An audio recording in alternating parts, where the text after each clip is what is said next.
ঠিক আছে, শুরু করুন প্লিজ, যেখান থেকে বলতে ইচ্ছে করে। পুরো 22 বছরের গল্পটাই শুনতে চাই। আমার 2013 ঘটনা।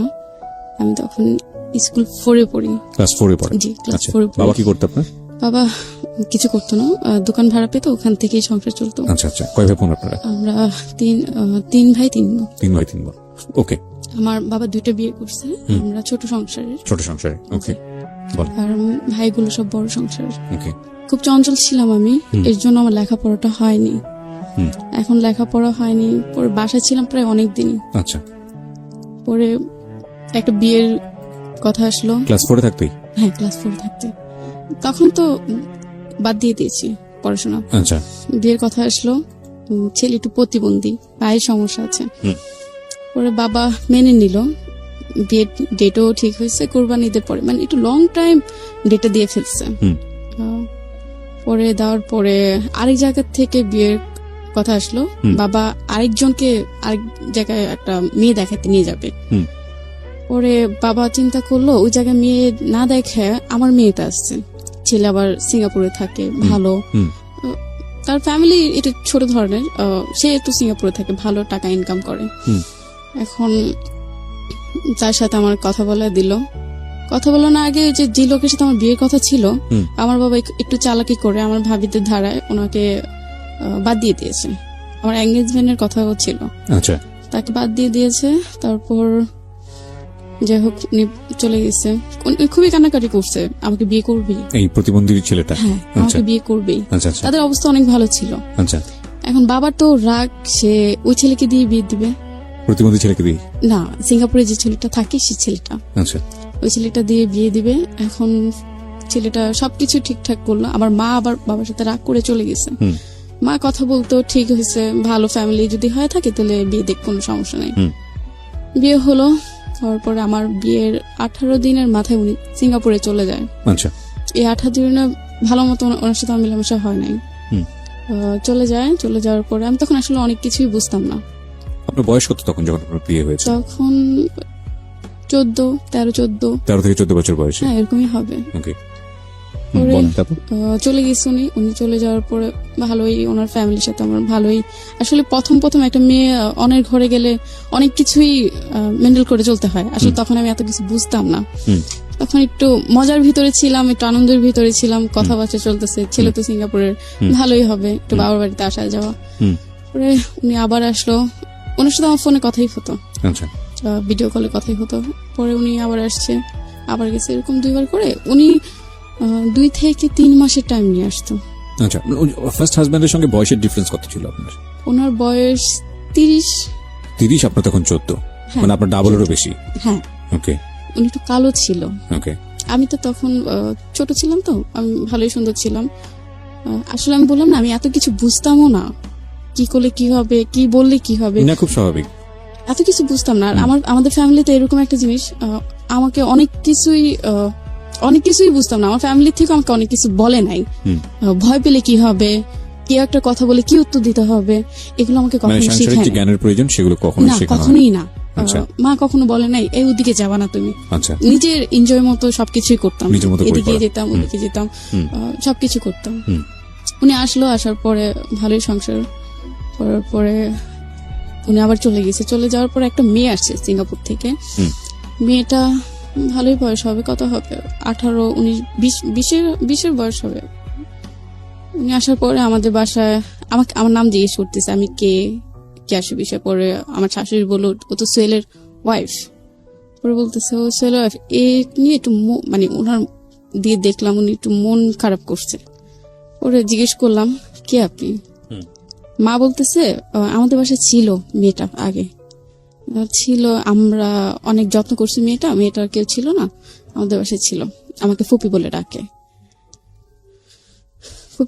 আমি সোহেলকে ফোন দিছি, আমাদের বাসায় একটা মেয়ে আসছে, মেয়েটা কে? বলে মেয়েটা তো এরকম আমার সাথে ছিল, আমার সাথে ভালো সম্পর্ক, এই সেই। আমার মন মেজাজ খারাপ হয়ে গেছে, মেয়েটা আমার বাসায় কেন আসছে? তুমি বিবাহিত, এটা জেনেও কেন আসছে? না আসতে পারতো। ওর মেয়েটাকে ফোন দিলাম, আপনি আমার সাথে দেখা করেন, কোথায় আসবেন, কে আসবে। আর এর ভিতরে ও আমাকে অনেক কথাই বলে ফেলছে, ওর পার্সোনাল যে কথাগুলো আমাকে বলে ফেলছে। মেয়েটার সাথে মেয়েটা দেখা করবে না, কিছু ও মানা করে দিছে দেখা করো না, দেখা করলে ওইটা অনেক দুষ্টু, অনেক রাগারাগি করতে পারে। সে খুব রাগ ছিল তখন আমার। পরে মেয়েটা দেশের বাড়ি চলে যায়, আসার পর ওনার বাসায় আমার দেখা করার কথা ছিল। বাসায় না, আমি একটু রেস্টুরেন্টে দেখা করার চেষ্টা করেছিলাম, হয়নি। পরে যাই হোক ওনার বাসায় আমার দেখা করেছি, করার পরে যে কথা বললো, আপনি কেন আমার বাসায় গেলেন, কি উদ্দেশ্যে? বলে দেখলাম আমার থেকে সেলোর ওয়াইফ সুন্দর কিনা, আসলে অনেক সুন্দর। আমি বলি সুন্দর অসুন্দর কোনো প্রশ্ন ওঠে না। পরে আবার বলতে তোমার হাজবেন্ডের সাথে তো আমি ছিলাম বলতে আপনি কথাগুলো কিভাবে বলতেছেন? আপনার সাথে আমি ভালো মতো দেখা করতে আসছি, আপনি কেন এই কথাগুলো আমাকে বলতেছেন? বলে হ্যাঁ, সিঙ্গাপুরেও তো আমি তোমার হাজবেন্ডের সাথে থাকেন। পরে খুবই ঝগড়া হয় ওনার সাথে। ঝগড়া হওয়ার পর আমার হাতে অনেক টাকা ছিল। বাবার বাড়ি যখনই যেতাম বাবা টাকা দিত।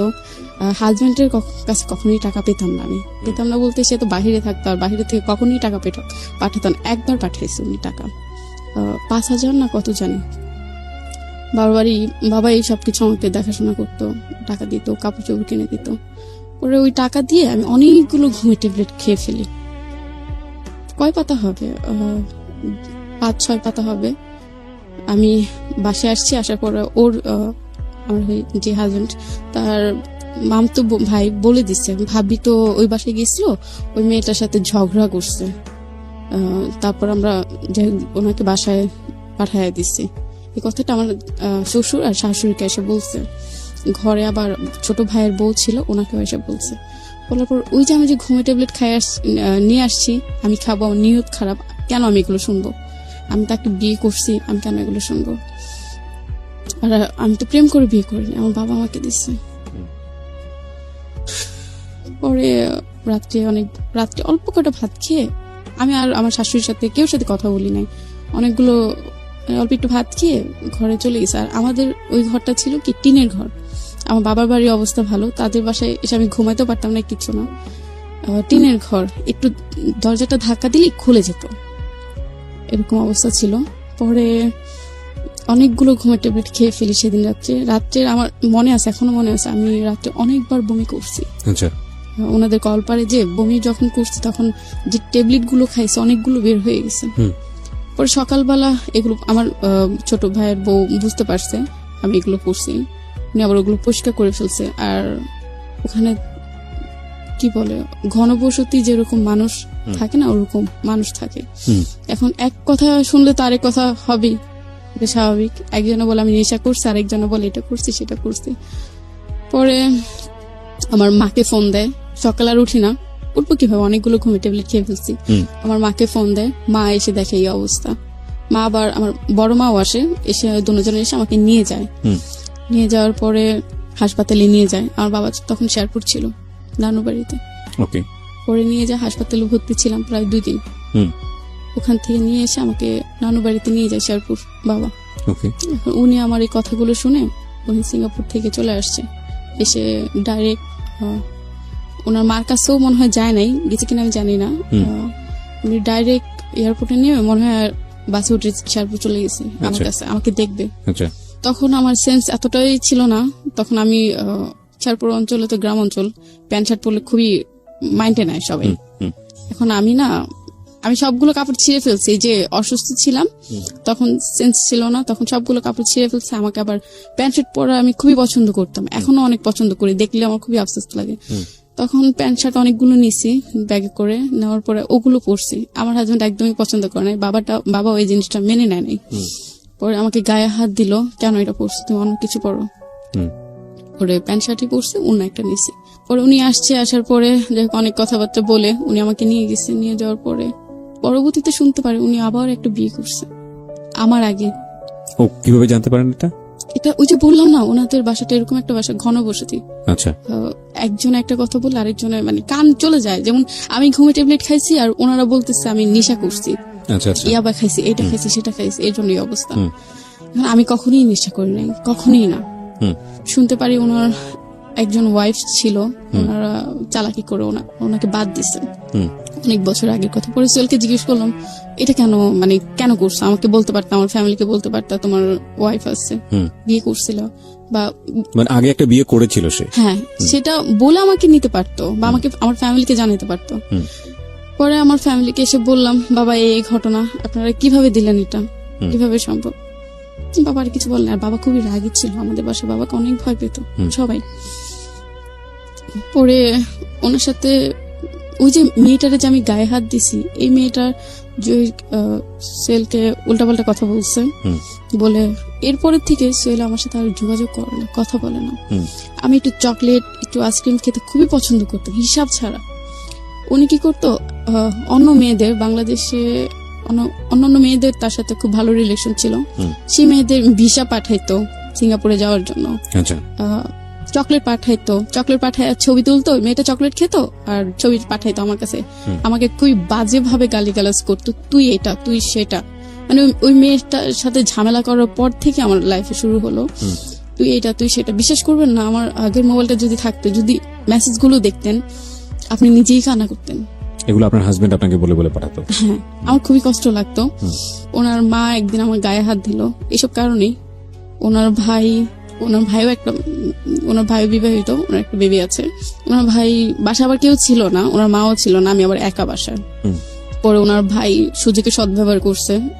রাত্রে ফজরের একটু আগে সে আমার রুমে এসে, বললাম না দরজা ধাক্কা দিলেই দরজা খুলে যায়, উনি বাসার রুমের ভিতর ঢুকে। তখন আমার আসলে বলার কিছু ছিল না, আমি কেউ কিছু বলতেও পারি না, কিচ্ছু না। সকালবেলা মাকে ফোন দিয়ে বলি, মা ওর ভাই তো আমার সাথে এই ঘটনা। মা বলতেছে কেউ কিছু বললো না, বললে ঝামেলা হবে।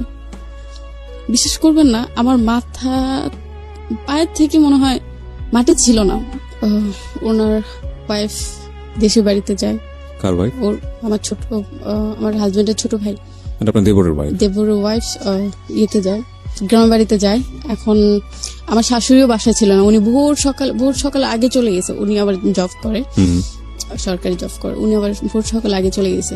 যাওয়ার পরে আমি আবার মানে টয়লেট থেকে এসে দরজা ভালো মতো আটকাইনি, কিছু না, ভাবছি সকাল হয়ে যাবে, সবাই উঠবে। আপনার হাজবেন্ড কি তখন দেশের বাইরে? হ্যাঁ, দেশের বাইরে ছিল। তখন সে কৌশল আমার রুমে ঢুকে সে আমাকে বলতেছে, ভাবি চার্জারটা দেন। ওরা আমি অনেক বিশ্বাস করতাম, একসাথে ওর ওয়াইফের সামনে একসাথে সাইডে শুয়ে টিভি দেখতাম। আমরা পুরো মানে আমার শাশুড়ি, আমার শ্বশুরের সামনে ইয়ে করতাম, শুয়ে টিভি দেখতাম। ওর মেয়ে ছিল, মেয়েটা বুকে নিয়ে টিভি দেখতাম। এখন সে বলতেছে, ভাবি চার্জারটা দেন। আমি কই, আমি শুয়ে আছি, দরজাটা ধাক্কা দিয়ে তুমি চার্জারটা নিয়ে যাও। পরে চার্জার নেয় নাই, সে রুমে ঢুকেই আমাকে মুখ চাপ দিয়ে বাজে। আমি ইন্টারভিউ নিতে চাচ্ছি না, সামহাউ যে ঘটনাটা ঘটেছে। তারপর সে, বিশ্বাস করবেন না, মানে আমি কখনই ভাবি নাই ও আমার ছোট ভাইয়ের ভাই, ওরা আমার নিজের ভাইয়ের মতো দেখতাম। একসাথে ঘুমাতাম, একসাথে কথা বলতাম। আপনি কি করলেন এরকম একটা ঘটনা ঘটে যাওয়ার পরে?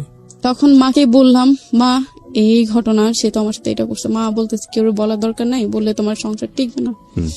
পরে ঘুমিয়েছিলাম অনেকক্ষণ, খুবই কষ্ট পেয়েছি। আবার সেদিন আবার আমার হাজবেন্ডের জন্য গরু মাংস পাঠানোর কথা ছিল। কোন দেশে থাকতো? সিঙ্গাপুরে কথা ছিল ওনার জন্য গরু মাংস রান্না করো। তখন আমার শাশুড়ি বলতেছে, কি হয়েছে, এরকম শুয়ে থাকলে হবে, যাও বাজার থেকে গরু মাংস কিনে নিয়ে আসো, অল্প আছে আরো নিয়ে আসো। আপনি শাশুড়িকে বলেছিলেন এই ঘটনাটা? আমার মা বলেছিল। মা বলেছিল, রেসপন্স কি ছিল? কোনোটাই না, বলতেছে আমার ছেলে আসুক, আমার ছেলেকে জিজ্ঞেস করবো। ছেলে তো ছিল না রাত্রে বাসায়, সে তো কোথায় যেন চলে গেছে, এটা আমার শাশুড়ি বলতেছে। বলার পরে আমার মা বললো, আপনার ছেলে এরকম একটা কাজ করছে, কাজটা ঠিক করছে ভাবি। বলতেছে আসুক আমার ছেলে, আমি জিজ্ঞেস করি। সকালে উঠে গরু মাংস আনতে গেছি, চিলাচিলিতে গরু মাংস আনতে গেছি, পাই নাই। বাসায় এসে বাসা থেকে তখনই বের হয়ে গেছি। বের হয়ে আমি দক্ষিণখান থানায়, উত্তরা থানায় গেছি, দক্ষিণখান থানায় গেছি। পরে সবকিছু খুলে বললাম। মানে থানায় গেছেন মানে কি আপনি কেস করার জন্য? হ্যাঁ। এই সিদ্ধান্তটা আপনাকে কে দিয়েছিল? আমার নিজে, আমি আমার হাজবেন্ডকে বলছিলাম। আচ্ছা, বলার পরে এই ঘটনা তোমার ভাই এটা করেছে, বলে তুমি আমার ভাই বলে কেউ নাই, তুমি মামলা করতে পারবা, কিছু করতে পারো। উনি আপনাকে ইন্সপায়ার করেছে? হ্যাঁ। Very good, excellent. খুবই কষ্ট লাগছে কি জন্য, তার ভাই সেই কিছু না বলে সে আমাকে বলে মামলা করতে, খুবই কষ্ট লাগলো। না, এটা তো আমি মনে করি যে সে আপনাকে ভালো সাজেশন দিয়েছে। প্রথম কথা হচ্ছে বলবো তো পরে, আগে মামলা করুক, আইনি অ্যাকশন আগে নিক, কারণ আইনি অ্যাকশন আনলে তো এগুলো প্রুফ থাকবে না। ঠিক আছে, আপনার কাছে আপনি হয়তো বিষয়টাকে কিভাবে দেখেছেন সেটা আপনার বিষয়, বাট আমার জায়গা থেকে আমি মনে করি যে সে আপনাকে ভালো সাজেশন দিয়েছে। হ্যাঁ, দিয়েছে। ওই যে ভাই বলে কিছু বললো না, আমাকে বলছে ভাইকে কিছু বলে না, বলে থাকে মামলা করো। মামলা করো। আচ্ছা, তারপর আমি গেলাম ওই থানায় মামলা হবে না। কেন হবে না? আপনি পুলিশকে বলেছেন যে এই ঘটনা ঘটেছে? হ্যাঁ, সব বলেছি। আসলে আমি প্রমাণটা ছিল না। প্রমাণ তো পুলিশ ইনভেস্টিগেট করবে, মেডিকেল করবে, সেটা তারপরে প্রমাণ কিভাবে করবে সেটা তো আসলে। আপনি কি করেছেন ওখানে গিয়ে আমাকে একটু বলুন। ওনাকে আমি সব বলেছি এই ঘটনা। উনি বলছে কোথায়, জায়গাটা কোথায়? পরে আমি জায়গাটা বলছি এখানে। বলে এখানে না, আপনি এয়ারপোর্ট থানায় যান। আচ্ছা, মানে ওই থানার মধ্যে আপনি জানেন আর কি, থানা এরিয়া তো অন্য থানায় চলে গিয়েছিলেন? হ্যাঁ, আমি জানতাম না কোন থানায় গেলে কি হবে। আচ্ছা, এটা আমি জানতাম না, যেন কখনই ভাবিনি আমি থানায় যেতে হবে। ওকে। পরে এয়ারপোর্ট থানায় গেলাম। পরে বলতেছে এটা এখানে না, আপনি এয়ারপোর্টের ভিতরে একটা থানা আছে, আপনি ওখানে যান। আচ্ছা, তারপর? হাতে টাকা ছিল না, খুবই কষ্ট করে আমি হেঁটে হেঁটে হেঁটে হেঁটে গেছি খুঁজ করে। পরে যে অনেকক্ষণ বসেছিলাম, বললাম আপনার সাথে একটু কথা বলবো। অফিসার বলছে আপনার সাথে একটু কথা বলবো। কি কথা বলবেন? আমাকে ওনার সামনে বলা যাবে না, একটা লোক ছিল, উনি অফিসার ছিল, আমি আসলে জানি না, আমার তো ওরকম ভাবে বলে নাই উনি অফিসার ছিল। এখন বলতেছে, আমি অনেকক্ষণ বসে আছি, কিন্তু লজ্জার কথা বলা যাবে না কেউ সামনে, তখন ছোট ছিলাম, বুঝতেও পারিনি। অনেকক্ষণ পরে বলতেছে, উনিও তো অফিসার, আপনি বলেন ওনার সামনে কি বলতে চান। আপনি অনেকক্ষণ ধরে বসে আছেন। কি পুলিশ অফিসার? হ্যাঁ। কোন মহিলা অফিসার ছিল না? ছিল না। আচ্ছা, তারপর? ওরা বললাম আমার সাথে এই ঘটেছে, এই ঘটনা, আমি মামলা করতে চাই। আপনার বয়স কত? 14 হবে, 13-14 হবে। বলে আপনাকে বিয়ে দিচ্ছে, আপনার বাবা মাও ধরে নিয়ে যাব, আপনার শ্বশুর শাশুড়িকে ধরে নিয়ে যাবো, কিন্তু আপনি নাবালক। তখনই আমি আসলে নাবালক ছিলাম। দুজনকে ধরে নিয়ে যাব। একটু ভয় লাগছে, আমার শ্বশুর বাড়ির লোকগুলো ধরলে আমার কোনো আপত্তি না, আমার বাবা মাকে যদি ধরে তাহলে আমার খুবই কষ্ট লাগবে। আমার কারণে আমার বাবা মা কিছু হবে, সেটা আমি কখনোই চাই না। ভয় লাগছে। তারপর বলতেছে আপনার শ্বশুরের নাম্বার আছে? হ্যাঁ আছে। আমার শ্বশুর ফোন দিয়ে বললো আপনার ছেলের বউ আসছে, এই ঘটনা, কি হয়েছে? পরে আমার শ্বশুর উল্টাপাল্টা বুঝাইতেছে, আসলে এগুলো মিথ্যে কথা, সেই মিথ্যে কথা প্রচার করতেছে বা কিছু। আমি বলি আপনি মেডিকেলে যদি নিয়ে যান আমাকে নিতে পারেন, আমার কোনো আপত্তি নাই। পরে আমাকে অনেক কিছু বুঝায় ওখান থেকে, আমার শ্বশুর যখন বলছে মিথ্যে কথা এগুলো প্রচার করতেছে, তখন ওই অফিসারটা অনেক কিছু বুঝে আমাকে ওখান থেকে বিদায় করে দিয়েছে। অফিসারই আপনাকে বুঝিয়ে পার করে দিয়েছে ওখান থেকে? কি বুঝিয়েছে আপনাকে? আপনার বাবা মাকে ধরে নিয়ে যাবো, কিছু আপনি নাবালক। সেটা আপনার, সেটা লিগ্যাল অ্যাকশন থেকে অফিসার 100% কারেক্ট কথা বলেছে। এগুলো বলে আমাকে পাঠিয়ে দিয়েছে। সে আমাকে আসলে ওরকম ভাবে গুরুত্ব দেয় নাই আপনার কাছে মনে হচ্ছে। হ্যাঁ, বাট সে আপনাকে যে কথাটা বলেছে সেটা কিন্তু কারেক্ট। 13-14 বছর বয়সে যে বাবা মা বিয়ে দেয়, তারা কিন্তু ultimately is one kind of crime. এবং সে যদি লিগ্যাল পার্সপেক্টিভ থেকে যদি দৌড়ায়, তাহলে আপনার বাবা মাও কিন্তু আসলে এই ঘটনার প্রেক্ষাপটে কিন্তু টান পড়তে পারে। তো আমি জানি না, আমি নট এ লয়ার, বাট আমার মনে হয় পুলিশ যেখানে আপনাকে যে এটা বলেছে সেটা বলেছে ঠিকই আছে। তবে একটা জিনিস আমার মনে হয় যে থানাতে আসলে ওই সময়টাতে আপনি ডিমান্ড করেছেন কিনা জানি না, কোন মহিলা পুলিশ তো থাকার কথা, যাকে আপনি ওই সময়টাতে পাননি। তো আপনি কি করলেন, কি সিদ্ধান্ত নিলেন তারপরে? পরে মন উঠে গেছে তাদের উপরে। পরে মা বলতেছে একটা ইয়ের ভিতরে চলে আসো, সমাধানের ভিতরে চলে আসো। কি সমাধান? আমার শ্বশুরের সাথে কথা বলবে, তার সাথে কথা বলবে না, আমার দেবরের সাথে কথা বলবে। আর আমার হাজবেন্ড তো ওই যে খারাপ ব্যবহার শুরু করেছে, সে আবার এখনো নেশাপানি করে। আচ্ছা, তো খারাপ ব্যবহার শুরু করেছে মানে কি সিঙ্গাপুর থেকেই? হ্যাঁ, ভিডিও কলে বাজে কথা বলতো, বাজে জিনিস দেখাতো, এই সেই বিভিন্ন ধরনের কথা বলতো। তার সাথে আমি মন খুলে কখনোই কথা বলতে পারতাম না। বয়সের গ্যাপ ছিল 16 বছরের মতো। আচ্ছা, কখনই মন খুলে কথা বলতে পারতাম না। সে ওই যে বললাম না, ঝামেলা হওয়ার পর থেকে আমার সাথে অনেক ঝামেলা শুরু করছে।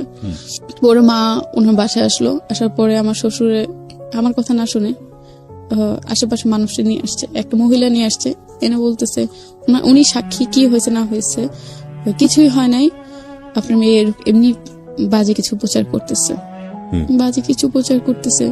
আমি কি মিথ্যে কথা বলছি? আমার সাথে যে ঘটনা ঘটেছে আমি তো সত্যি কথাই বলেছি। পরে একসময় তারা আমার মার সাথে কথা বললো, ভাবি এটা আমি দেখতেছি। আমার শ্বশুর বলতেছে ভাবি আমি এটা দেখতেছি। বললো আমার দেবরকে 2টা থাবড় দিছে, ওনার শরীরে যত জোর ছিল 2টা থাবড় দিয়ে বলতেছে সমাধান হয়েছে, আমার ছেলেকে তো আমি মারছি। ওরে 2 দিন পরে আমি বলতেছি মা আমি ভাবে থাকবো না, আমার থাকা সম্ভব না। আবার আমার দেবর ওয়াইফ এসে আমাকে খুব বাজেভাবে চিল্লাচিল্লি করতেছে। হ্যাঁ, আপনার ভালো না, এই সে বিভিন্ন ধরনের কথা বলতেছে, বাজেভাবে চিল্লাচিল্লি করছে। আমার আর মন হয় না আমি ওই বাসায় ফিরে যাবো বা ওই বাসায় আমি থাকবো। পরে আমার বাসায় যে জিনিসপাতি দিয়েছিল ওগুলো আমার মা নিয়ে আমাকে নিয়ে চলে আসছে। সেই দিন আবার আমার শাশুড়ি গায়ে হাত দিছে, আমার নাক দিয়ে রক্ত বের করে ফেলছে, ঠোঁট দিয়ে প্রচুর গায়ে হাত দিছে, ঠোঁট দিয়ে রক্ত বের করে ফেলছে। পরে আমি চলে আসলাম, আসার পর আমি আর ওনার কাছে যাইনি। কয়দিনের সংসার আপনার? 3 বছর। 3 বছরের সংসার? হ্যাঁ। তার মধ্যে ম্যাক্সিমাম টাইম হাজবেন্ড দেশের বাইরে ছিলই না, ধরতে গেলে ছিলই না সে আমার কাছে। আর ছোট ছিলাম বললাম অনেক কিছু বুঝি না, হাজবেন্ডের না পেলে কি হবে সেটাও বুঝতাম না। তারপর উনি আসে নাই, আর আসে নাই। ওর সাথে ঝামেলা শুরু করছে। উনি এক হিসেবে বলতেছে আমাকে ডিভোর্স দিয়ে দাও। উনি বলতেছে? হ্যাঁ, আমি একদিন প্রচুর কান্না করছি কোয়ার্টারের ভিতরে, যে আমি পারতেছি না, আমার সহ্য হচ্ছে না। তো ভাই এই ঘটনা ঘটেছে, আমি আলাদা একটা ফ্ল্যাট নিয়ে আমি চলে যাব, একটা ভাড়া থাকবো, আমি থাকবো না এখানে আর। বলতেছে থাকবো না, ঠিক আছে, আচ্ছা তুমি বাসা দেখো। বাসা দেখলাম, একটা, দুইটা, তিনটা, একটা বাসা অ্যাডভান্সও করে আসছি। সে বলতেছে না, থাকা যাবে না, তুমি তো মার কাছে চলে যাও। যাই হোক, ওখান থেকে অ্যাডভান্সে টাকা নিয়ে চলে আসছি মার কাছে। মাও দেখি ওরকম ভাবে গুরুত্ব দেয় না, কোনো কিছুই গুরুত্ব দেয় না। ছিলাম বাসায় অনেকদিনই ছিলাম। বাবা বলতেছে ভাবিদের দিয়ে আবার প্রেশার দিতেছে, ওকে বলো ছেড়ে দিতে, ছেলেটাকে ডিভোর্স দিয়ে দিতে। ওর ভাবিকে বললাম, ভাবি, হেসে বলতেছি, ভাবি লাল কাপড়ে গেছি, সাদা কাপড়ে আসবো। তখন এতটুকু সেন্স ছিল আমি তার সংসার করব। লাল কাপড়ে গেছি, সাদা কাপড়ে আসবো। পরে ভাবি আবার এই কথাটা বাবারে বললো। ওরা অনেকদিনই বাসা ছিলাম, প্রায় 2 বছরের মতো বাসা ছিল। সে আসে না, কোনো রেসপন্সই করেনি। না, আসে নাই। সে মাঝখানে একবার আসছিল, এসে সেই বাবার বাড়িতেই ছিলাম, বাবার বাড়ি থেকেই সে আসছে।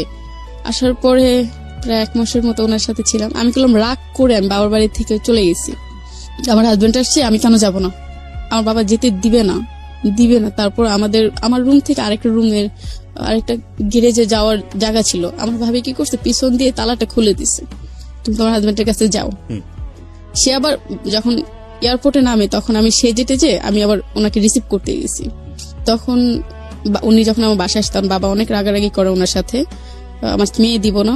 এত বড় একটা ঘটনা বাবা জানতো না, বাসায় কেউই জানতো না এই ঘটনাটা। আমার মা জানে, এছাড়া আমি দেখিনি একটা লোকও আমার ভাইয়েরাও কখনো খবর নেয় নাই বোনটা কেমন আছে। বাবা যে বিয়ে দিল, বোনটার খবর একটু জিজ্ঞেস করি, বোনটা কেমন আছে। ওনার সাথে চলে গেলাম, প্রায় ভালো দিনই সংসার করলাম।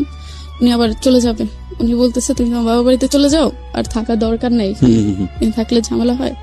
এর ভিতরে ওনার ভাইয়ের সাথে আমি আর কথাবার্তা বলি না, খুব স্বাভাবিক। কিছু না, তোমার একটা ঘটনা করছে, কথা বলি নাই। পরে একদিন একটা লোক আমাকে ফোন দিয়েছিল, সে পুলিশে চাকরি করে, একদম ছোট ধরনের পুলিশে চাকরি করে, পোস্টম্যান যাকে বলে, সে চাকরি করে। আমাকে সে পরিচয় দিচ্ছে, মানে বড় ধরনের একটা কর্মকর্তা। আমার আপু তার সাথে কথা বলছে, ভালো লাগছে। সে একটু কালো ছিল, তারপর ভালো লাগছে। সে পুলিশে চাকরি করে, আমার বোনকে হ্যাপি রাখবে, আমার বোনের কথা। আর আমার কথা হলো, আমার এত কষ্ট পাইছি, আমি তার থেকে আমি বের হতে চাই। মানে আপনি হাজবেন্ডকে ডিভোর্স দিয়ে দিবেন এরকমটা প্ল্যান করছিলেন? মনে থেকে দিতে চাইনি, আচ্ছা, মনে থেকে দিতে চাইনি। উপরে কষ্ট লাগছে যে মামলা করতে বলছে, তারপর বাংলাদেশে এসে কোনো কথা বলে নাই। তার ভাইকে সে সাপোর্ট করছে, বিষয়টা তার ফ্যামিলি সাপোর্ট করছে। ও বাংলাদেশে এসেও আপনার ও ভাইকে কিছু শাসন করেনি, কিছু বলে নাই? না, ভালোই সাপোর্ট করছে। যখন সে বাংলাদেশে আসছে, তখন সেও কিছু বলে নাই তার ভাইকে, কি হয়েছে না হয়েছে কোনো খোঁজ খবরও নেয়নি এই বিষয়ে। তারপর চিন্তা করলাম, এভাবে লাইফ চলে না, লাইফ এভাবে চলতেও পারে না। আর তখন আমার বাবা জীবিত ছিল, তখন বাবাকেও বলতে পারি নাই বাবা এই ঘটনা হয়েছে, একমাত্র আমার মা ছাড়া আর কেউ জানে না। একদিন হঠাৎ রাত 10টা-11টা বাজে রং নাম্বার একটা ফোন আসে। সালাম দিলাম, কে আপনি? বলে আমি আপনাকে অনেক পছন্দ করি, অনেক কষ্টে এই নাম্বারটা খুঁজে পেয়েছি। তারপর আমি বললাম, আপনি কে?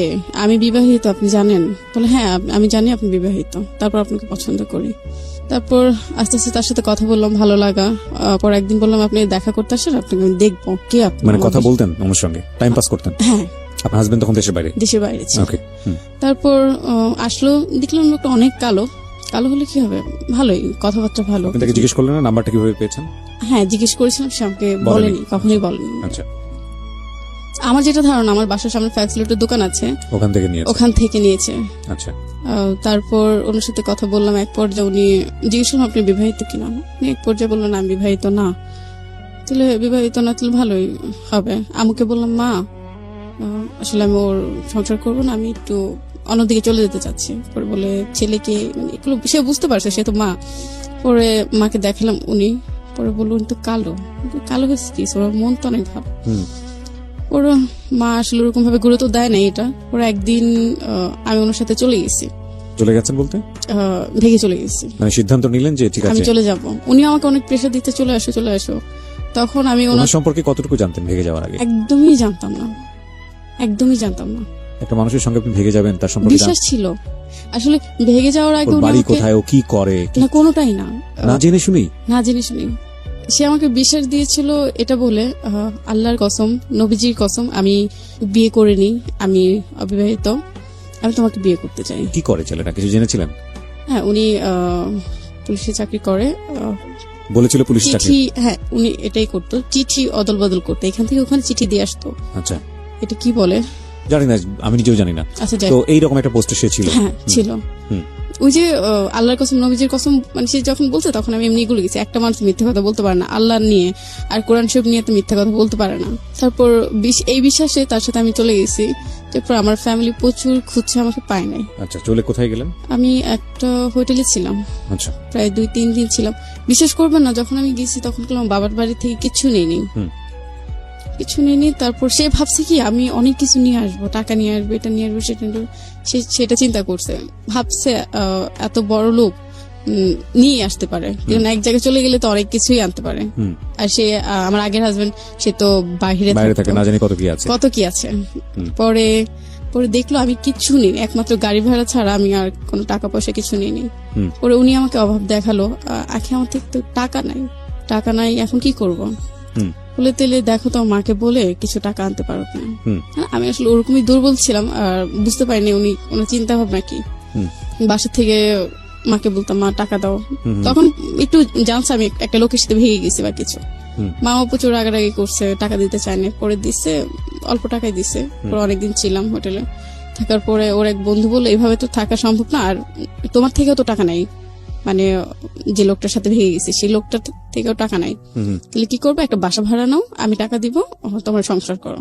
আচ্ছা, তখন আমাদের কিছুই ছিল না, একটা ছোট একটা বাসা ভাড়া নেই, খুব মানে কষ্টে সংসার করেছি।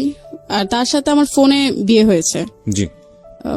সে মুখে যেভাবে যেমন আপনি আর আমি কথা বলছি এরকম ফোনে তার সাথে আমার বিয়ে হয়েছে। ওখানে কোনো সাক্ষী ছিল না, কোনো কিছু ছিল না, সাক্ষী ছিল না, কোনো কিছু ছিল না, নিজেরা বিয়ে করলেন? হ্যাঁ। এটা কি ধরনের বিয়ে? আমার জানা নাই যে ধরনের বিয়ে আমাদের ধর্মে পারমিট করে কিনা। এখন বিশ্বাসের উপরে এইভাবে বিশ্বাসের উপরে আপনি যদি ধর্মীয় বিধান মতেও যান, তাহলে তো আপনাকে জানতে হবে যে ধর্মে অ্যাটলিস্ট কোনটা পারমিট করেছে। আমি যতদূর জানি যে ধর্ম বিয়েটাকে অনেক সহজ করেছে, যদিও আমরা আমাদের প্রাত্যহিক জীবনে বিয়ে ব্যাপারটাকে অনেক কঠিন করে ফেলেছি, সেটা একটা অনেক অন্য বিষয়। কিন্তু এতটা সহজ করেনি যে ঠিক আছে ছেলে রাজি মেয়ে রাজি দুজনে কবুল বললাম বিয়ে হয়ে গেল, কারণ ওখানে তো একজন হুজুর থাকতে হবে, আমি যতদূর জানি। আমার কোনো কিছুই ছিল না, প্লাস একটা সাক্ষীরও বিষয় আছে, কোনো কিছুই না। আমি শুনেছি এরকম ব্যাপারও আছে নাকি, আমি নিশ্চিত নই। আমি ধর্মীয় ব্যাপারে যেসব ব্যাপারগুলো আপনাদেরকে বলি সেগুলো আসলে আমার এই আশেপাশ থেকে জানা শোনা পড়া টুকটাক, বাট আমি এগুলো নিশ্চিত নই। আমি শুনেছি যে মেয়ে পক্ষ থেকে যদি তার গার্ডিয়ান না থাকে তাহলে সেটা নাকি বিয়েই না, এটা আমাদের রিলিজিয়নে বলে। আমি এটাও শুনেছি আর কি। তো যাই হোক, আপনারা করে ফেলেন, তার মানে এটাকে যদি আপনি আপনার জায়গা থেকে বিয়ে বলেন তাহলে বিয়ে, আর না হলে এটাকে আসলে বিয়ে না। মানে রাষ্ট্রীয় জায়গা ধরতে গেলেই না, কিন্তু তখন আমি বুঝিনি রাষ্ট্রীয় জায়গা থেকেও বিয়ে না, কোনো কিছুই না। হ্যাঁ, তার দুজনে মিলে এটা করলেন, তারপরে হচ্ছে আপনারা থাকা শুরু করলেন। তারপর সংসার করেছি। সংসার করে কি মানে আপনারা থাকা শুরু করলেন একসাথে? হ্যাঁ। বাসা ভাড়া নিলেন? হ্যাঁ। আচ্ছা, তারপর ওনার সাথে ভালো থেকেছি। পরে 3-4 মাস পরে একটা ফোন আসে। আসলে আমি কিছু এই 3-4 মাসের মধ্যে কি আপনি আপনার আগের হাজবেন্ডকে ডিভোর্স দিয়ে দিয়েছেন? জানিয়েছেন যে আমি ডিভোর্স দিয়ে দিয়েছেন? আসলে ডিভোর্সটা দিতাম না, সে আমাকে খুব প্রেশার দিচ্ছে আর খুব বাজেভাবে গালিগালাজ করতেছে, বলতেছে তুমি আমাকে প্রেশার না দিলে তোমার বড় ধরনের ক্ষতি হবে, আর একটু লোভ দেখাইছে যদি মানে আমাকে ডিভোর্স দাও তাহলে আমি তোমাকে সিঙ্গাপুরে নিয়ে যাব। আচ্ছা, ডিভোর্স দিলে সিঙ্গাপুরে নিয়ে যাব। আচ্ছা। পরে বলতেছে তাহলে আমার এক বন্ধুর ধারা আমি সবকিছু রেডি করি, তুমি এসে ডিভোর্সটা দিয়ে দাও। আসলে আমি অনেক কিছুই বুঝি নেই, দেনমোহরের টাকাটাও আমি নেইনি তার থেকে, কখনো বলি না আমার দেনমোহরের টাকা লাগবেই। তখন টাকার দিকে আমার এত আগ্রহ ছিল না। তারপর তাকে ডিভোর্স দিয়ে দিলাম, তার সাথে সম্পর্ক একদম শেষ। আর আপনার বাড়িতে জানতে আপনি কোথায় আছেন, আপনার সেকেন্ড হাজবেন্ডের সঙ্গে আছেন কিনা? ওনার নাম কি ছিল? নামটা বলতে চাচ্ছেন? মাসুম। মাসুমের সঙ্গে আপনি আছেন, এটা কি বাড়িতে জানতো? তেমনটা জানতো না। তো কোথায় আছেন খোঁজ খবর নিত না? খোঁজ খবর নিত না, বাবা তো ত্যায্য করে দিয়েছে। ওই ফার্স্ট ডিভোর্স দেওয়ার সঙ্গে সঙ্গে ত্যায্য করেছে নাকি ওখান থেকে বের হয়ে যাওয়ার সঙ্গে সঙ্গে ত্যায্য করে? বের হওয়ার সাথে সাথে ত্যায্য করে দিয়েছে। ত্যায্যটা কি মৌখিক ভাবে নাকি একদম লিখিত ভাবে? আমি যত জানি যে লিখিত ভাবে এগুলো নাই, রাষ্ট্রীয় নিয়ম এগুলো করা যায় না। মুখে বলেছে তুমি আমার আজ থেকে সম্পর্ক নেই, ত্যায্য নেই। হ্যাঁ, ওকে, ঠিক আছে। তারপর আমার হাজবেন্ডকে মেনে নেয়নি বাসায় কেউ, আমার 3টা ভাইও মেনে নেয়। আর বাবা তো দূরের কথা, বাবা আসলে ওখানে একটু ভুল করেছে। আমি ছোট মেয়ে, আমি ভুল করে ফেলেছি। বাবার উচিত ছিল, তার অনেক নামি দামি লোকেদের সাথে হাত ছিল, সে একটা ফোন দিলেই আজকে আমি ওখান থেকে বের হয়ে চলে আসতে পারতাম। এরকম বাবার ক্ষমতা ছিল। বাবা করেনি, ঠিক আছে, রাগ করে সিদ্ধান্ত নিয়েছে, করেনি, কিন্তু তো কি হলো? আপনি সংসার করছিলেন 3 মাসের মাথায় আপনার একটা ফোন আসলো, আপনি যেটা বলছেন 3-4 মাসে একটা ফোন আসলো। ফোন আসার আগে আমি একটু কিছু কিছু মানে জিনিসগুলো খেয়াল করতেছি। ওনার দুইটা সিম, একটা সিম বন্ধ থাকতো আর আরেকটা সিম অপন থাকতো সবসময়। আবার উনি আবার কয়দিন পর পর বলতো কি, আখি স্যারের বাড়িতে যাব, ফোন দিতে পারবা না, ওখানে নেটওয়ার্কের সমস্যা। তারপর উনি এরকম করলো, প্রায় কয়েকবারই করলো। উনি শুধু এতটুকু বলে যেত আমার বসের সাথে তাদের বাড়িতে যাব, তুমি ফোন দিলে পাবা না। ঠিকই তাই, খুবই কষ্ট লাগতো, কান্না করতাম, ওনার ফোন ধরতেছে না, পাচ্ছি না। পরে একদিন হুট করে ওনার কাছে একটা ফোন আসলো, ফোনটা আমি রিসিভ করেছি, উনি ওয়াশরুমে ছিল, ফোনটা আমি রিসিভ করেছি। পরে জিজ্ঞেস করলাম আপনি কে? বলে আপনি কে? পরে বলতেছে বলে আমি তো মাসুমের ওয়াইফ। আমি বলি আপনি মাসুমের ওয়াইফ? এই কথা উনি বলতে দেরি নেই। আর আমার একটা বাজে গুণ ছিল কি, আমি নাম্বার দেখে মুখস্থ করে ফেলতাম, এক নজর দেখতাম আর মুখস্থ হয়ে যেত আমার। তারপর উনি সাথে সাথে মোবাইলটা কেটে বাসার থেকে বের হয়ে ওনার বন্ধুর বাসায় গেল, যে ওনার ওয়াইফকে দিয়ে ফোন দেওয়া হয়েছে। আমি তো শিল্পীর বাসায় ছিলাম, শিল্পী ফোনটা রিসিভ করছে, ওনার ওয়াইফে উনি ফোন দিয়ে বলতেছে। আমি ওনার বাসায় ঢুকে, ওনার বন্ধুর বাসায় ঢুকে আমি কান্না করে দিলাম, ভাবি আপনিও জানতেন? বলে না ভাবি, আমি তো কিছু জানতাম না। পরে বললাম এই ঘটনা, ওনার ওয়াইফ আছে, আপনি জানতেন? কি জানতেন আমাকে বলেন তো। উনি আমাকে বলে নাই। পরে ওনার বন্ধুর কাছে গেলাম, ভাইয়া কি হয়েছে আমাকে বলেন, এরকম কেন হলো? আর ভাইয়াটা না সবসময় বলতো, আখি তুমি যদি আমার ছোট বোন হতা, আমি কখনোই ওর কাছে বিয়ে দিতাম না, কখনোই না। আচ্ছা, আমি ভাইয়াকে জিজ্ঞেস করছি কেন ভাইয়া কি হয়েছে, বলে এমনি, হাসি দিয়ে উড়াই দিত, এমনি, কখনোই বিয়ে দিতাম না। ভাইয়া বলল ওনার তো একটা ওয়াইফ আছে, একটা বেবি আছে। 3 মাস সংসার করার পরে, 4 মাস সংসার করার পরে। তারপর আমি ওনাকে জিজ্ঞেস করলাম আপনার এগুলো আছে, আপনি কেন বলেননি আমাকে? আমার একটা সংসার ভেঙে আপনি নিয়ে আসছেন, আপনার উচিত ছিল এই কাজগুলো করার। আর আমাদের ফ্যামিলি তো জানেন কেমন রাগী। পরে বলতেছে আসলে আখি তোমাকে ভালোবাসি, পছন্দ করি, এর জন্য তোমাকে আমি নিয়ে আসছি। বলে আমি কখনোই আনতাম না, আর তোমাকে অনেক ভালো লাগছে, আমি অনেক ভালোবাসি। তুমি একটা কাজ করো, তোমার বাসা থেকে টাকা এনে দাও, আমি ওনাকে ডিভোর্স দিয়ে দিব, ওনার বেবি সহ। পরে আমি রাজি হলাম, মাকে বললাম মা আমাকে 2-3 লাখ টাকা দাও, আমি ওনাকে দিব। পরে মা বললো ওনাকে কেন টাকা দিবা তুমি, ওনার ওয়াইফ আছে, ওনাকে কেন টাকা দিবা? আর এত টাকা তো আমার কাছে নাই, তোমার বাবা কখনো আমাকে এত টাকা দেয় নাই। তারপর বাসায় সবাই কথাবার্তা বললো, তখন একটু বাসায় আসা যাওয়া হচ্ছে, বাসায় সবাই কথাবার্তা হলো। তারপরে এক পর্যায়ে আমি বললাম যা করেছি, আমি তার সংসারই করবো, আমি ছেড়ে যাব না, তার সংসারই করবো, কারণ আমারও আগে একটা বিয়ে আছে। তারপর সে বলতেছে আচ্ছা বাসা থেকে টাকা দাও, আমার ফ্যামিলির লোক আমি তোমার বাসায় নিয়ে আসবো। এই 4 মাসে ওনার ফ্যামিলি কেউ আমার সাথে যোগাযোগ করেনি, জানি না কেউ যোগাযোগ করবে। তারপর ওনাকে টাকা দেওয়া হলো বাসার থেকে। টাকা দেওয়ার পর কিছুদিন পর বাবা মারা গেল। টাকা দিলেন বাড়ি থেকে 2-3 লাখ ওনাকে? 2-3 লাখ না, তাহলে 7-8 হাজার। 7-8 হাজার, এটা খুব একটা বড় অ্যামাউন্ট না। এই টাকা দিয়ে আপনি ডিভোর্স দিতে বলছেন তাকে? না না, তাহলে তার বাসার লোক নিয়ে আসবে আমার বাসায়, আচ্ছা, আমাকে দেখতে। ওকে। তারপর বাবা মারা গেল, উনি ছিল দ্বিতীয় জন, উনি ছিল মারুফ ছিল, মারুফ না ছেলেটার নাম? মাসুম ছিল। দেখেছে বাবা যেভাবে মারা গেছে, সে সবই দেখেছে। বাবা মারা যাওয়ার আগে শুধু আমার কথা জিজ্ঞেস করেছে, এজন্য আমি ছোট ছিলাম। আপনি বাবা মারা যাওয়ার সময় কি বাড়িতে ছিল উনি? ওকে। বাবা মারা যাওয়ার পর আমি আধা ঘন্টা আগে আসছি, আধা ঘন্টা আগে এসে বাবার, বিশ্বাস করবেন না না বললে, কপালে একটা চুমা দিয়েছে, ডান হাতে না বাম হাতে। পরে 2 মিনিটও যায়নি, বাবা আমাকে দেখি মারা যেতে পারছে। ওনার খুবই কষ্ট ছিল, আমার লাইফে দুর্ঘটনা ঘটেছে, তার জন্য শুধু সেই বলতো, চিল্লাইতো, মেয়েটার এত কষ্ট, মেয়েটার কি হবে, আর আমি মারা গেলে তো মেয়েটার পুরো একাই হয়ে যাবে, কখনো কিছু করে দেই না মেয়েকে। তারপর বাবা মারা গেল, এখনো বলতে পারি না বাবারে, বাবা মারা গেল। তারপর ওনারা দেখি মানে কথাবার্তা একদমই অন্যরকম। তারপর সে এক পর্যায়ে আমার কাছে স্বীকার করলো আখি আমার 2টা ওয়াইফ, 3টা বেবি আছে। প্রথম সংসারে একটা বেবি, একটা মেয়ে বাচ্চা, আর দ্বিতীয় সংসারে একটা মেয়ে বাচ্চা আর একটা মানে আরেকজন আসতেছে, এখনো আসে নাই। বিশ্বাস করবেন না, প্রথমটা মেনে নিচ্ছি যে আমার লাইফে এত দুর্ঘটনা ঘটেছে, দেখ মেনে নিন। দ্বিতীয়টা যখন বলেছে, আমার মাথায় মানে আকাশ ছিল না, পায়ে মাটি ছিল না, এরকম অবস্থা। আমার বাবা মারা গেছে, এই একটা শর্ট খেয়েছি লাইফে প্রথম। আমি কখনোই কেউ মারা আমি দেখি নাই, মারা গেছে কখন আমার দাদি, ইভেন আমার দাদি মারা গেছে আমি কখনোই দেখি নাই। আমার বাবা মারা গেল, লাইফে প্রথমে একটা শর্ট খেয়েছে, আর কখনোই শর্ট খাই নাই। সে আমাকে স্বীকার করলো পুরোপুরি আমার বেবি আছে। খুবই রাগারাগি চিল্লাচিল্লি বাসার ভিতরে, আমি যে বাসা ভাড়া ছিলাম। তোর বাড়িওয়ালা বলতেছে, আখি এভাবে সম্ভব না, তুমি তোমার মার কাছে চলে যাও, কিছু সে যেরকম ভাবে ব্যবহার করতেছে তোমাকে মেরে ফেলবে। একবার চিন্তা করছিলাম আমি সুইসাইড করবো, জন্য আমার বাবা মারা গেছে, এখানে আমার ফ্যামিলি গ্রহণ করবে না আমাকে। আমি যদি চলে যাই এখান থেকে আমাকে গ্রহণ করবে না। আমার মারও বাবাকে কিছু করে দিয়ে জানি আমাকে ওরকম ভাবে গ্রহণ করবে। যদি ওরকম কিছু করে দিতে আমাকে এক্সাইট করে দিতে পারতো। তারপর সুইসাইড করতে গিয়েছিলাম, সে কি হয়ে জানি খবর পাইছে ব্রিজ থেকে। আমার চিন্তা ভাবনা ছিল কি ব্রিজ থেকে আমি পড়ে মারা যাব। তারপর পারলাম না, সে এসে বাঁচাইছে, বাসা নিয়ে আসার পরে সে কয়েকদিন পরে সে আমার কাছে আর থাকে না, সে চলে যায়। প্রচুর কান্না করি রুমের ভিতরে, যাচ্ছেন কেন, বাসায় চলে আসেন, এরকম করে না। সে আবার যে চিঠিগুলো প্রচার করতো, সেই চিঠিগুলো বাসায় অনেকগুলো হয়েছে। তো 1 বছরে যে চিঠিগুলো, এগুলো খুবই দরকারি চিঠি। আমি রাগে ফায়ার হয়ে আমি তার অফিসে যাই, এসপি ওনার নাম কি জানি আমার মনে নেই।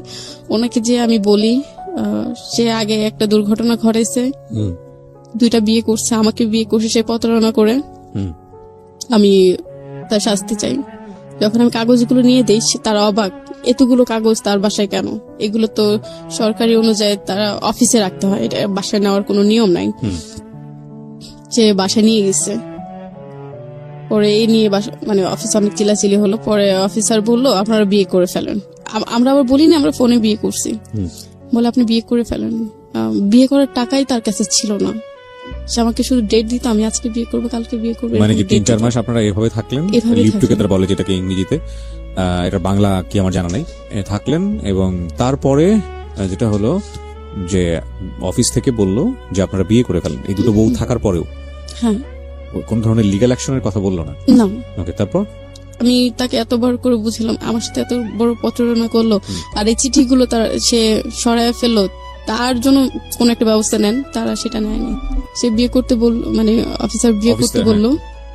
তারপর সে শুধু ডেট দিত, আজ আসবো কাল আসবো। এর ভিতরে সেদিনই আমি আমার বাবার বাড়িতে চলে গেছি, একটু সাইন করতে হবে মামলার কাজে, সাইন করতে হবে। কিছু বাবা মারা গেছে, এখন আমরা 3 ভাই 3 বোন আর 1 মা, ওনাদের ছাড়া তো সাইন হবে না, সরি 2 মা, সাইন হবে না। এখন আপনার বাবাও 2টো বিয়ে, ওকে, 2টো বিয়ে করলে কি হবে? ওনার লাইফে এরকম ভাবে চলছে, আমি আমার লাইফে কখনো দেখিনি। মানে দুজনকে খুব সুন্দর করে ম্যানেজ করে।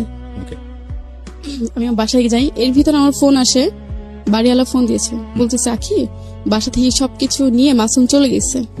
কোথায় গেছে বলে জানি না। আচ্ছা, তাকে ফোন দিছি, কোথায় গেছেন আপনি? বলে তোমার সাথে আর থাকবো না, আমি চলে যাচ্ছি, তুমি আর আমার সাথে যোগাযোগ করার চেষ্টা করবে না। পরে বললাম আপনি এত বড় ধোকাটা আমাকে দিতে পারলেন, এত বড় প্রতারণাটা করতে পারলেন, এখন আমাকে ছেড়ে চলে যাচ্ছেন। ওই বাসায় প্রায় 1 মাসের মতো ছিলাম, উনি বাসা ভাড়া দিছে, 1 মাসের মতো একা ছিলাম। পরে খুবই কান্না করছি, বিশ্বাস করবেন না, আমার কান্নায় গাছের পাতা সহ মানে কান্না করে ফেলছে, এত কান্না করছি আমি। খাবারও ঠিক মতো উনি দিত না, খুবই কষ্ট রাখছে, খাবার দিতেন। একটা জামা আমাকে এই 6 মাসে একটা জামাও আমাকে কিনে দেয় নাই। আচ্ছা, তারপর আমি যখন চলে আসি, তখন আমি যেভাবে উনি আমাকে বিয়ে করেছিল আমি সেভাবে ওনাকে আমি তালাক দিয়ে আসি। আচ্ছা, যেভাবে আমার বিয়ে হয়েছিল ওভাবে তাকে তালাক দিই, দিয়ে আমি চলে আসি। তারপর একটা লোকের সাথে আমার দেখা হয়েছিল টিকিট আনতে যায়। পরে এত বড় সিরিয়াল ছিল আসলে। ট্রেনের টিকিট কাটছিলেন কেন?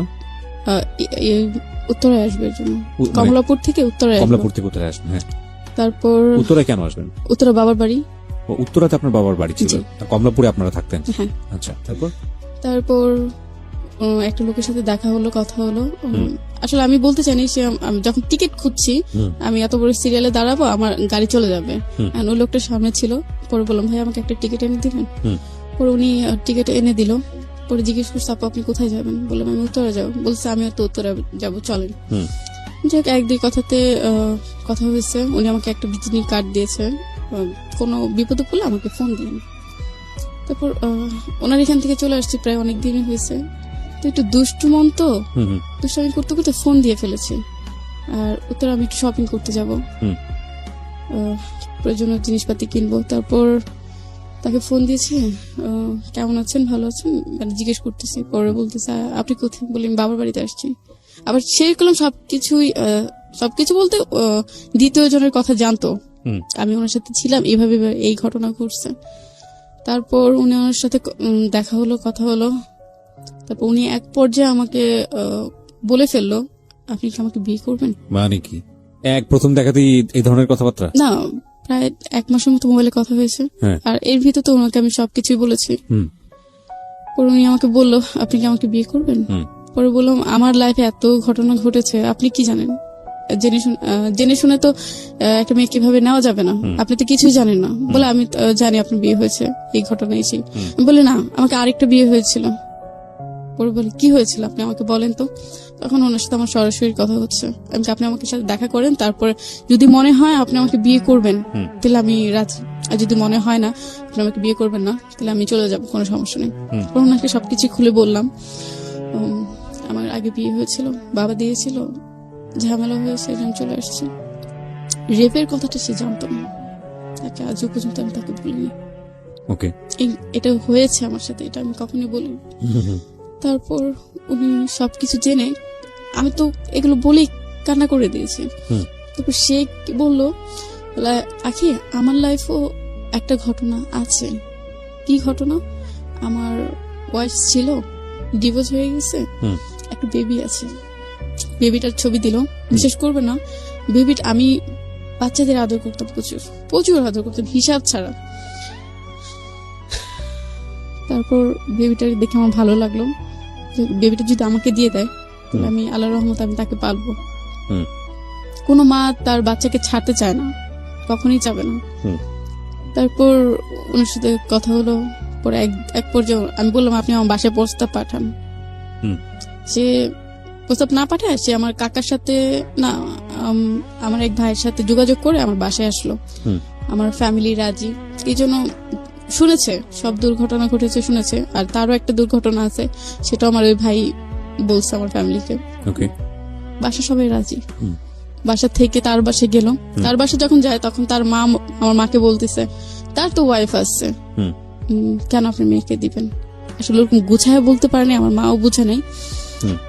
তারপর ওখান থেকে চলে আসে, তখন বললো, তুমি ইয়ে করো, বিয়ে করবা, লোকজন নিয়ে আসো। আর এর ভিতরে আমার সব কেনাকাটা শেষ, বিয়ের কেনাকাটা শেষ। প্রায় উনি 2 লাখের মতো খরচ করেছে আমার পিছনে, কেনাকাটা শেষ। যে হোক, উনি বিয়ের তারিখ দেয়, এটা দেয় সেটা দেশে, লোক নিয়ে আসে না। পরে এক পর্যায়ে সে বলতেছে, আমার বাসা থেকে লোক আসবে না, আমি নিজেই বিয়ে করব। পরে আমার ফ্যামিলির সাথে আমার মার একটু ঝামেলা হয়, রাগে পরে আমার আম্মু কোর্টে যে আমাকে বিয়ে দেয়। আপনার মা ছিল এই বিয়ে? মা ছিল, তৃতীয় বিয়ে। জি, মা ছিল, আমার এক ভাই আর মা যে করে বিয়ে দেয়। পরে সেদিনই আমার বাসা থেকে আমি চলে যাই তার বাসায়। ভালোই সংসার করতেছি। কতদিন পরে আমার একটু, আমি এর ভিতরে তার খোঁজ খবর নেয় নাই, কি হয়েছে না হয়েছে, কি জন্য তার বাসা ফাঁকা পেয়েছে আমার বাসার লোক, ওনার ওয়াইফ ছিল না, তাহলে ডিভোর্সই হয়েছে। আর আমি ওরকম ভাবে দেখি নাই বা খোঁজ খবর নেই ওনার ওয়াইফ আছে কিনা। তারপর একদিন, ওই যে বললাম না, এক দেখাতে আমার নাম্বার গুলো মনে পড়ে যায়। এখন ওনার ওয়াইফের নাম্বার যেভাবে হোক, আমি তখন তার মোবাইল ধরতাম, ওনার ওয়াইফের নাম্বার আমি পেয়ে যাই।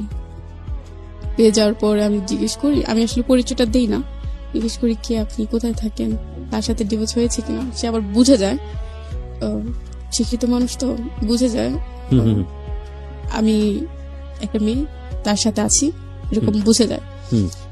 তারপর পরে আমি পরামর্শ দিলাম, আপনি চলে আসেন, তার সংসার করেন, এরকম পরামর্শ দিলাম। কিন্তু আমি চিন্তা করছি, তখন যদি সে আসে, তার ওয়াইফ আসে, তাহলে আমি আল্লাহর রহমতে তাদের পিছু থাকবো না, আমি তাদের মিল করে আমি চলে আসতে পারবো, এরকম একটা চিন্তা ভাবনা ছিল। ওনার সাথে কথা হলো, সংসার হলো। তারপর আস্তে আস্তে শুনি উনি বাসায় চলে আসছে, আমার শ্বশুর বাড়ি চলে আসছে। কি হবে, যেখানে আমার ওঠার কথা ছিল সেখানে সে আসছে বেবি নিয়ে। থাকতেছে, কথা বলতেছে, সবকিছু হচ্ছে। আর ও তো ওনার খাবারের খরচ সবকিছুই দিচ্ছে। কার? ওনার ওয়াইফের। মানে ওনারও একটা ওয়াইফ ছিল, সেটা আপনি জানতেন না তখন? জানতাম। কবে জানছেন, কিভাবে জানছেন সেদিকে আগে আমরা, হ্যাঁ বলেন। তারপর পরে ওনার ওয়াইফের সবকিছু দিচ্ছে। আমি এতে ঝামেলা করলাম, আপনি কেন এরকম করছেন? বলে এখন চলে আসছে, আমার বেবির খাতির আছে, সবকিছু করতে হবে। আমি কি ওনাকে বাসা থেকে কবে নামাচ্ছেন? বলে নামাবো না, উনি থাকবে, বেবিটা বড় হোক তারপরে নামাবো। আস্তে আস্তে ওনার সাথে প্রায় 2 বছর সংসার, 6 মাসের মাথায় আমার বেবি আমি কনসেপ্ট করি। তারপর কথা হয়, যোগাযোগ হয় ওর সাথে। আর ও দেখি শুধু মানে সপ্তাহ হলেই চলে যেত তার ওয়াইফের কাছে। এখন আমি তো জানি না ওনাদের মিলামিশা কিরকম, ভালো কিনা খারাপ, এটা আমি জানতাম না। তারপর একদিন উনি এতই অসুস্থ হয়ে গেছে, উনি ওনার বাসার লোক এসে ওনাকে নিয়ে গেছে। বিশেষ করবেন না, চোখ পুরোটা বাদ হয়ে যাওয়ার অবস্থা, প্রচুর কান্না করতেছে রুমের ভিতরে। পরে ওনার ফ্যামিলি এসে ওনাকে নিয়ে যায়।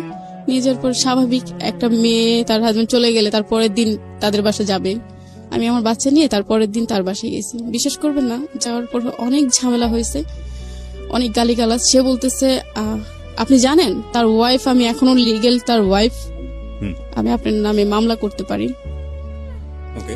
আমাকে এই হুমকিটি দিতেছে। পরে আমি বললাম আপনি মামলা করবেন, করেন, আমি ওর সংসার ছেড়ে যাব না, আপনি কি করবেন করে নেন। তারপর এগুলো বলার পর অনেক ঝগড়া হয়, অনেক কিছু। রাগে আমি ওকে নিয়ে আসি, ঝামেলা করে, তুমি আসো আমি তোমাকে ডাক্তার দেখাবো। এর ভিতরে শুনি উনি মানে ওই মহিলা ওনাকে ডাক্তার দেখাচ্ছে, সেবা যত্ন করতেছে, সবকিছু করতেছে। আর এর ভিতরে আমি আমার ফ্যামিলির কাছে গিয়েছিলাম ওর চিকিৎসার জন্য, আমার ফ্যামিলি করেনি। আমার ফ্যামিলি অনেক দেখেছে আমার সংসারে, অনেক টাকা পয়সা দিয়েছে, অনেক কিছু করেছে। তারপর আমি ওনাকে নিয়ে আসি। বিশেষ করবেন আমার যে জায়গা ছিল, আমি জায়গাটা বিক্রি করে দিই। কোথায় জায়গা ছিল আপনার? ঢাকাতে? ঢাকাতে। কতটুকু জায়গা ছিল? ভালো জায়গা ছিল, প্রায় 3 লাখ টাকার মতো পেয়েছি। কোথায় এটা? এটা রাজাসন। ওকে। 3 লাখ টাকার মতো পেয়েছি ওর পিছনে। বিশেষ করে রোজার মাস আমার 3 লাখ টাকাই শেষ, রোজার মাসটা আমার 3 লাখ টাকাই শেষ। তারপর উনি সুস্থ হয়নি, উনি এখনো অসুস্থ, এত ডাক্তার দেখাচ্ছে, এত কিছু করছে, উনি অসুস্থ। ওনার মন শুধু ওখানেই পড়ে আছে। আমি যে ওনাকে যুদ্ধ করে নিয়ে আসছি, ওনার গায়ে বাজে না। প্রায় 1 বছর ধরে উনি আমার প্রচুর অভাব দিচ্ছে। আমার বিশ্বাস করবেন না, আমার বাবুটার বয়স 1 বছর 6 মাস রানিং চলতেছে। একটা দুধের ডিব্বা আমি আমার বেবিকে এনে খাওয়াইতে পারিনি, এতটা অভাব। আমার বেবি এখন অসুস্থ, আমার বেবিকে আমি ডাক্তারের কাছে নিতে পারিনি। আমি আমি এত বড় একটা মানে অসুখের ভিতরে আছি, আমি আমার ডাক্তারের কাছে যেতে পারি না, টাকার অভাবে। আর সে তো ভালোই আমাকে অভাব দিয়ে আছে, কি জন্য তার চাকরি নাই, সে চাকরি করতেছে না, এখন সে ঘরে বসে দুটো সংসারই মেইনটেইন করছে। আমি করছি, মানে আপনি তো করছেন আপনার সংসার, সে দুটো বউকে মেইনটেইন করছে। উনি কিভাবে করবে? উনি তো এখন টাকা নাই। উনি কোথায় থাকে? আপনার সঙ্গে থাকেন নাকি আগের ওয়াইফের সঙ্গে থাকেন? ওখানে থাকেন। আপনার ঘর ভরণ পোষণ দেন উনি ঠিক মতো? দিতে পারেন না। আমার বেবিটা বললাম না, আমার বেবিটার যে দুধের ডিব্বা খাওয়াবো সেই ক্ষমতাটা আমার ছিল না, এখনো নাই। আমার বাবার বাড়ি থেকে যদি ভাইয়াকে বলি, ভাইয়া বাবুটা এই অসুবিধা, আর বিশ্বাস করবেন না, বাসার সবাই ডাইরেক্ট মানা করে দেয়, কেন তোমার হাজবেন্ড আছে না, তার কাছে চাও। তখন বলি, কান্না করে বলি, আমার বাচ্চাটার তো কেউ নাই, দাদা বাড়িও তো কেউ নাই, ফুপিরাও নাই, থেকেও নাই। একটা ফোন দিও, আমার বাচ্চাটা এত বড় হয়েছে, ফোন দিয়েও জিজ্ঞেস করে না আখে তোমার বাচ্চাটা কেমন আছে। ওর বয়স কত এখন? 1 বছর 6 মাস। 1.5 বছর। এখনো জিজ্ঞেস করে না, এখনো রানিং চলতেছে, এখনো জিজ্ঞেস করে না আমার ভাইয়ের ছেলে কেমন আছে। খুবই কষ্ট লাগে, খুবই কান্না পায়। ঈদ গেলে আমি শ্বশুর বাড়ি যেতে পারি না, আমার বাচ্চাটা তার দাদার চেহারা দেখতে পারে না।